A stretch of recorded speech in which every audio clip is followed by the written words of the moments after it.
I had this fabulous opportunity to go to Mars, thanks to my work with Purdue University, where I'm getting a Master's of Science in Communication.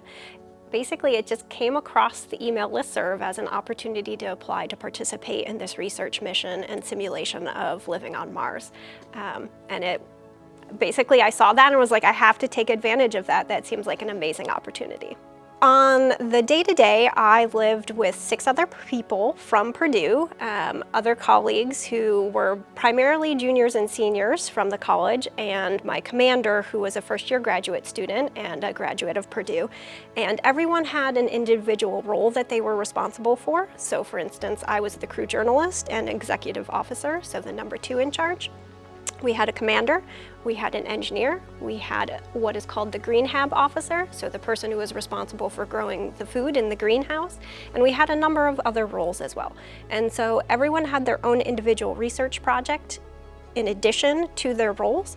And so basically on our day-to-day, we were focused on getting our research done, potentially going out on EVA or an extravehicular activity, so on the surface of Mars in our packs and our helmets to actually explore the field, and then just day-to-day living, so cooking and cleaning and basically living on Mars. So our first day experience was pretty funny actually, because we started on Christmas Day. So we got into the habitat on Christmas Eve, but you can't actually start the simulation until you've had your full day of training. And our full day of training was Christmas proper.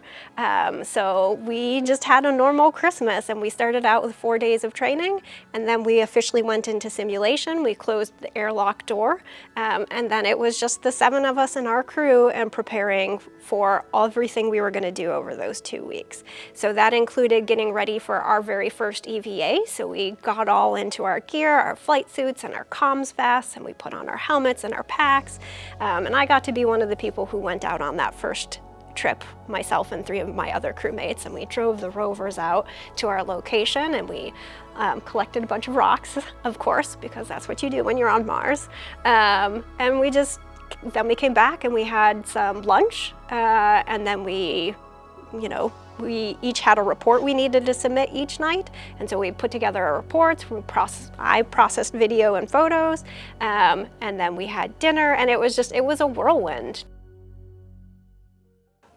So the goal of this simulation is basically to do a simulation. It's to figure out what are the challenges of living on Mars, right? And so that can include any number of factors, and everyone's research projects were based upon trying to address those kinds of issues. So figuring out what are the challenges you would face if you were trying to bring back geological samples, or if you were bringing a robot to traverse the ground and the terrain, what are the challenges it's going to face? What are the day-to-day living situations in terms of, for instance, transferring photos from one place to another or videos? And how do you share information back with mission support? Some people were doing research on the human subject side of things. So how do 7 people living in small confined space for 2 weeks or longer, if you're living on Mars, get along, and what are the problem areas? What are the things that you can't anticipate if you don't have any data in the first place to see what's going on? So my biggest takeaway in a lot of ways just comes down to kind of real life. Well, the great thing about a Mars simulation is you're there in the moment, and you are focused on the people you are with, and you are focused on your activities and responsibilities for the day. It just kind of really reduces your worldview to what's immediately in focus in front of you. And so for me, coming back, it's given me a chance to reflect and think more about thinking about what is important to me and figuring out what should be stressing me out versus what should I be focused on. And I think I'm really excited about deploying a new kind of set of focus to reduce kind of the stress in my life.